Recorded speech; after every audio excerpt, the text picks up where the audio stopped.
दुनिया की सबसे हसीन साहिलों के दिलचस्प नज़ारों के साथ गवादर शहर का तारीखी विरसा कदीम दास्तान रखता है, जिसमें हद निगाह तक फैले पहाड़ों और खूबसूरत सब्ज नीले पानियों के दरमियान गवादर और शहर के कोहे बातिल पर बनी गारे फकीर भी शामिल है। इस पहाड़ पर बने गारे फकीर को सैयद हसन शाह नामी बुजुर्ग से मंसूब किया जाता है, जो सन 1339 तक यहाँ इबादत गुजार रहे।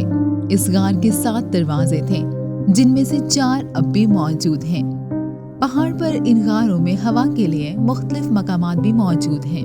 गार के पहले कमरे में, जो कि इबादत के लिए इस्तेमाल हुआ करता था, मजहबी हम आहंगी की एक आला मिसाल मिलती है। एक तरफ हिंदू मजहब में अलामती तौर पर रूहानी ताकतें हासिल करने वाले अस्तर की शक्ल बनी हुई है, जबकि साथ ही दीन इस्लाम के 14 मासूमीन के नामों के साथ चारों कुल और कुरानी आयात की चादरें मौजूद हैं, क्योंकि कहा जाता है कि कदीम जमाने के हिंदू बुजुर्ग भी यहाँ ही इबादत किया करते थे। इस गार के दूसरे हिस्सों में मजीद पुरस्कार छोटे रास्ते हैं, जो गहरी गारों के एक मुसलसल सिलसिले की निशानदही करते हैं। गार के अंदर तीसरे कमरे में कहा जाता है कि सैयद हसन शाह रिहाइश पजीर थे। कहा जाता है कि ये पहाड़ गवादर शहर की हिफाजत के लिए बुजुर्गों की अमाज का रहा है।